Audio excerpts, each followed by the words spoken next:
አማራ ክልልን እያስተዳደርኩ ነው የሚሉት አቶ አረጋ ከበደ በቢሮዬም ሆነ በመኖሪያ ቤቴ በፋኖ ተከብቤ ያለው ሲሉ ተናገሩ። ርዕሰ መስተዳድሩ ምን አስበው ነው? በዝርዝር መረጃችን ይዘነዋል። በአማራ ክልል በአገዛዙ ጦርና በፋኖ መካከል የሚደረገው ውጊያ ዛሬም ተጠናክሮ ቀጥሏል። የፋኖ ኃይሎች ከስከዛሬው በበለጠ ከፍተኛ የተባለ ድል ተቀዳጅተናል ሲሉ ዛሬ ይፋ አድርገዋል። የምናስደምጣችሁ ይሆናል። በሌላ በኩል ህወሓት ትግላችን ተጠናክሮ ይቀጥላል ብሏል። ጌታቸው ረዳን አውርዶ ጀነራል ታደሰ ወረደን በጊዜያዊ ፕሬዝዳንትነት የተካው ህወሓት አዲስ ዜና ማሰምቷል። የምትሰሙት ይሆናል። ሰላም ጤና ይስጥልን። በመላ ዓለም ክፍል ሆናችሁ ዝግጅታችንን የምትከታተሉ ክቡራትና ክቡራን የኢትዮስ ሚዲያ ቤተሰቦች እንደምን ቆያችሁ? እነሆ ከተለያዩ ታማኝ መረጃ ምንጮች የደረሱንን አዳዲስ መረጃዎች ይዘን ቀርበናል። ለቻናላችን አዲስ የሆናችሁ ካላችሁ ሰብስክራይብ አድርጉ፣ ቪዲዮውንም ላይክ እና ሼር በማድረግ ጀምሩ። በቀጥታ ወደ መረጃዎቹ አለፍን። እስከ መጨረሻው ተከታተሉን። አማራ ክልልን እያስተዳደርኩ ነው የሚሉት አቶ አረጋ ከበደ በቢሮዬም ሆነ በመኖሪያ ቤቴ በፋኖ ተከብቤ ያለው ሲሉ ተናገሩ። ሰሞኑን በኦሮሚያ ክልል ናዝሬት ከተማ ጠቅላይ ሚኒስትር አብይ አህመድን ጨምሮ የፌደራልና የሁሉም ክልል አመራሮች እንዲሁም የብልጽግና አክቲቪስቶች የተሳተፉበት ስልጠና ተካሂዷል። በዚህ ስልጠና ላይ የተገኙት አቶ አረጋ ከበደ በቢሮዬም ሆነ በመኖሪያ ቤቴ የከበበኝ ፋኖ ነው ሲሉ ቃል በቃል መናገራቸው ተሰምቷል። አቶ አረጋ አክለውም አብዛኛው የክልሉ አመራር አመለካከቱንና አቋሙን ማጥራት ተስኖት የሚዋልል መሃል ሰፋሪ ነው። አንዳንዱ ደግሞ በእኛ መሃል ፋኖ አስርጎ ያስገባው መረጃና ደህንነት ነው ያሉ ሲሆን ይህ መሆኑ ደግሞ በጽንፈኛው ኃይል ላይ የሚወሰደውን እርምጃ ውጤታማ እንዳይሆን አድርጎታል በማለት ያሉበትን አስጨናቂ ሁኔታ ጠቅላይ ሚኒስትሩ በተገኙበት እውነታውን ተናግረዋል። ፋኖ የአማራ ክልል ርዕሰ መዲና የሆነችውን ባህር ዳር ከተማን ጨምሮ ያገዛዙ ጠንካራና ስትራቴጂክ ይዞታዎች ባላቸው አካባቢዎች ላይ የተለየ እርምጃ በመውሰድ በርካታ ያገዛዙ ሰዎችን መግደሉንና መማረኩን አጠናክሮ የቀጠለ ሲሆን በዚህም የገዢው ብልጽግና አመራሮች ጭንቅ ውስጥ መግባታቸውን ከተለያዩ ምንጮች የሚደርሱን መረጃዎች አመላክተዋል። በሌላ በኩል በአማራ ክልል የተለያዩ አካባቢዎች በአገዛዙ ጦርና በፋኖ ኃይሎች መካከል ከፍተኛ ጉዳት የደረሰበት ውጊያ ተደርጓል። በጎጃም ቀጠና 3 ያገዛዙ ክፍለ ጦሮች የተሳተፉበትና ከፍተኛ ሰብአዊ ጉዳት የተመዘገበበት ውጊያ መደረጉ ሲታወቅ በውጊያው ያገዛዙ ጦር ወታደራዊ ተሽከርካሪዎችም ተቃጥሏል ተብሏል። በጎጃም ቀጠና በተደጋጋሚ ውጊያ በሚያስተናግደው የቲሊሊ ሰከላ መስመር አሽፋ ቀጠና 2 ያገዛዙ ጦር ምሽጎች በፋኖ ኃይሎች የተሰበሩበት ውጊያ መደረጉን የአማራ ፋኖ በጎጃም አስታውቋል። በሁለቱም ወገን ጉዳት በተመዘገበበት በዚህ ያሽፋ ውጊያ በአገዛዙ በኩል አንድ ኮር ያገዛዙ ጦር ተደምስሷል ሲሉ የፋኖ ኃይሎች አስታውቀዋል። በትናንትናው ዕለት ከሰዓት በኋላ በተደረገው በዚህ ውጊያ 5 የፋኖ ብርጌዶች በጋራ መሳተፋቸው ሲታወቅ በአገዛዙ ጦር በኩል ደግሞ 3 ክፍለ ጦሮች ማለትም 23ኛ 73ኛና 75ኛ ክፍለ ጦሮች ተሳትፏል ሲሉ የፋኖ የመረጃ ምንጮች ተናግረዋል። ውጊያው ለ4 ሰዓታት ያክል ያለማቋረጥ ተደርጓል ያሉት የመረጃው ምንጮች በዚህም የፋኖ ኃይሎች 2 ያገዛዙ ጦር ምሽጎችን በመስበር ጦሩ ላይ ከፍተኛ ጉዳት ከማድረስ ባለፈ በርካታ የጦር መሳሪያዎችን መማረክ ችሏል ተብሏል። የአማራ ፋኖ በጎጃም በበኩሉ በውጊያው ከ80 በላይ ያገዛዙ ወታደሮች ተገድለዋል፣ 51 መሳሪያ ተማርኳል፣ እንዲሁም በብዙ ሺህ የሚቆጠር የቡድንና የነፍስ ወከፍ መሳሪያ ተተኳሾች በፋኖ ኃይሎች ተወስደዋል ሲል አስታውቋል። በፋኖ ኃይሎች በኩልም ጉዳት ደርሷል ያሉት የመረጃው ምንጮች ከውጊያው ጋር ምንም ግንኙነት የሌላቸው 2 ወጣቶችም ያገዛዙ ጦር ሲሸሽ ይዟቸው መሄዱን ተከትሎ ስለ ሁኔታው ለመጠየቅ የሞከሩ የሀገር ሽማግሌዎችን ያገዛዙ ጦር ገድሏቸዋል ሲሉ ተናግረዋል። በተመሳሳይ ከሰሞኑ የቀጠለው ከባድ ውጊያም በጃዊ ቀጠና መደረጉን ለማወቅ ችለናል። በትናንትናው ዕለት በነበረው ውጊያ 2 ኦራል ወታደራዊ ተሽከርካሪዎች በፋኖ ኃይሎች በተፈጸመ ጥቃት ሲቃጠሉ አንድ ተሽከርካሪ ደግሞ በፋኖ ተወስዷል ተብሏል።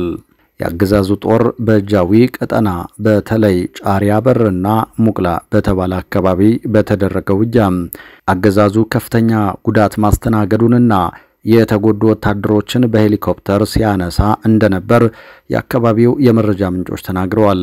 በዚሁ ጎጃም ቀጠና ደቡብ አቸፈር ወረዳ ዘህብስት አካባቢ የአገዛዙ ጦር እርስ በርሱ ተታኩሶ መካከለኛ አዛዦችን ጨምሮ በርካቶች ላይ ጉዳት መድረሱን የመረጃው ምንጮች ተናግረዋል። በአካባቢው የሚገኘው የአገዛዙ ጦር በተከታታይ ከፋኖ ኃይሎች የደረሰበትን ጥቃት ተከትሎ ወደ ማዕከል ለመሰብሰብ እየሞከረ ባለበት ሂደት ነው እርስ በርስ ተኩስ የተከፈተው ተብሏል።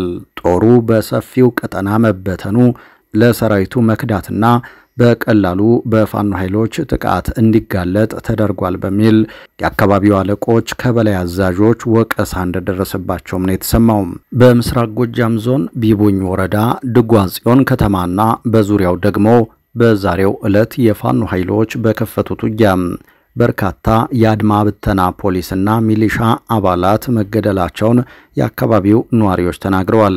በሰሜን ሸዋ ዞን ደብረ ብርሃን ከተማ ዙሪያ ምንጃርና መንዝ ቀጠናዎች ከፍተኛ ሰብአዊና ቁሳዊ ጉዳት የተመዘገበባቸው ውጊያዎች ሲደረጉም በተመሳሳይ በሰሜን ወሎ ዞን ቆቦ ቀጠና እንዲሁም ምዕራብ ወሎ አማራ ሳይንት ቀጠና ደግሞ ከባድ ውጊያዎች መደረጋቸውን የፋኖ የመረጃ ምንጮች ተናግረዋል።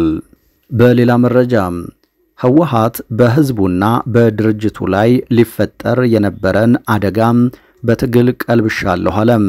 ህወሓት ባወጣው መግለጫ ያሉ ልዩነቶችን ለመፍታት ከሰላማዊ ትግል ውጭ የሚደረጉ እንቅስቃሴዎች ለትግራይና ለትግራይ ህዝብ የሚመጥኑ አይደለም ያለ ሲሆን የጊዜያዊ አስተዳደሩ መንግስትነት በክህደት ኃይሎች እጅ ወድቆ ነበር፣ አሁን ግን በሚገባ ተቆጣጥረናል ብሏል። በዶክተር ደብረጽዮን ገብረ ሚካኤል ሊቀመንበርነት የሚመራው ህወሓት በትናንትናው ዕለት ባወጣው መግለጫ ባለፉት 2 ዓመታት ያካሄደውን የውስጥ ትግል በበላይነት ማጠናቀቁን አስታውቋል። ፓርቲው የትግራይ ህዝብን ጥቅም ለማስጠበቅ ያደረኩት የውስጥ ትግል ውጤት አምጥቷል ያለ ሲሆን በዚህም የጊዜያዊ አስተዳደሩ በህወሓት ሰዎች መያዝ አንዱ ውጤት ነው ብሏል። በአሁኑ ሰዓት ያሉ የትግራይ የፖለቲካ አስተላለፎች የተጠኑና የታወቁ ናቸው። በዚህም የራሳችን ውሳኔ አጥንተን ወስነናል ያለው ህወሓት በፖለቲካዊ ልዩነት ውስጥ ያሉ የተለያዩ ቡድኖች እንቅስቃሴ ሰላማዊ ትግል ከማድረግ ውጪ ሌላ አማራጭ መንገድ ለመጠቀም መፈለግ ለትግራይ ህዝብ የሚመጥን አይደለም ብሏል።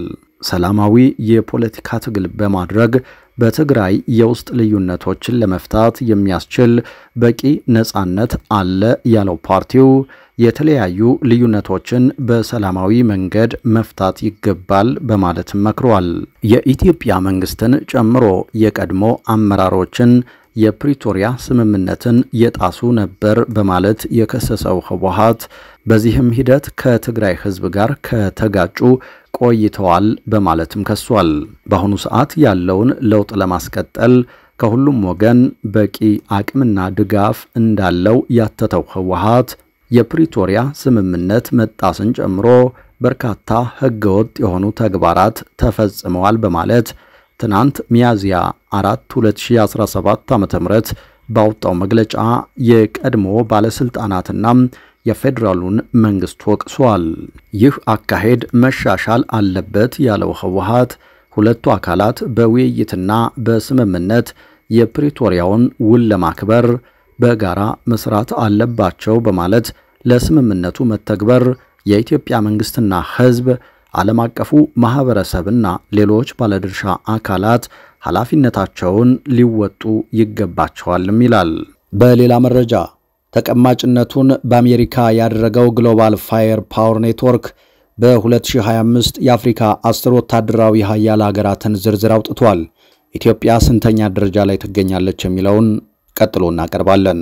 ተቀማጭነቱ በአሜሪካ የሆነው ግሎባል ፋየር ፓወር ኔትወርክ የዓለም ሀገራት ባላቸው የጦር መሳሪያ መጠን፣ በሰራዊት ብዛትና ጥንካሬ፣ በችሎታ፣ በበጀት አቅም፣ በመልክዓ ምድራዊ አቀማመጥ እንዲሁም ባላቸው ሀብት ላይ በመመስረት በየዓመቱ ደረጃ ያወጣል።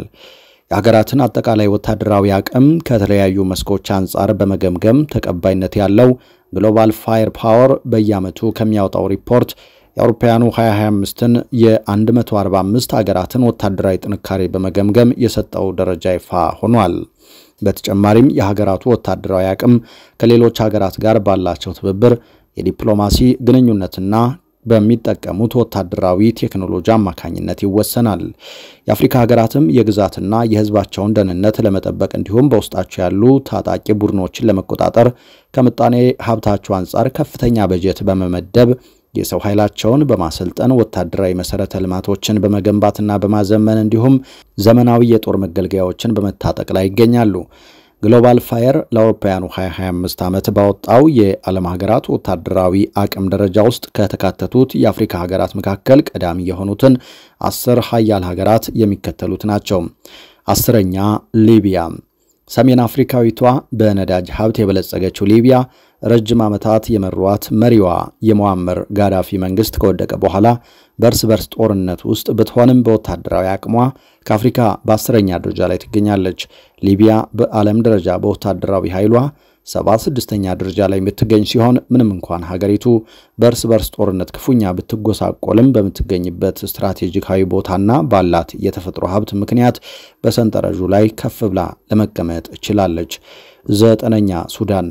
በሰሜን ምዕራብ በኩል ከኢትዮጵያ ጋር የምትጎራበተው ሱዳን ላለፉት 2 ዓመታት በርስ በርስ ጦርነት ውስጥ የምትገኝ ሲሆን ባላት ወታደራዊ አቅም ከአፍሪካ 9ኛ እንዲሁም በዓለም ደግሞ 73ኛ ደረጃ ላይ ትገኛለች። 8ኛ ዲሞክራቲክ ኮንጎ።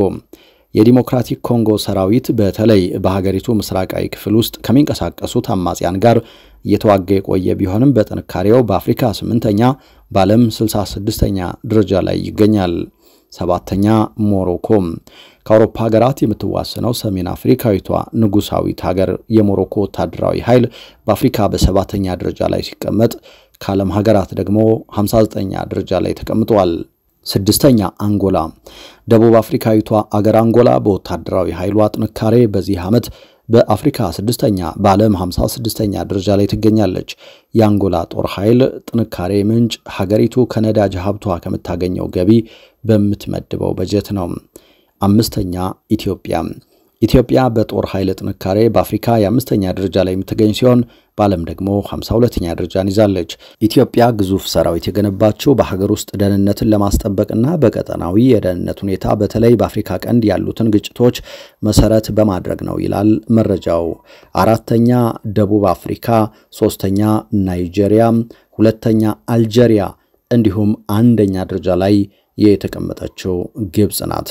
ከመካከለኛው ምስራቅ ጋር በመዋሰን በሰሜን አፍሪካ የምትገኘው ግብጽ በወታደራዊ ኃይል ከአፍሪካ ቀዳሚ ስትሆን ከዓለም ደግሞ በ19ኛ ደረጃ ላይ ተቀምጣለች።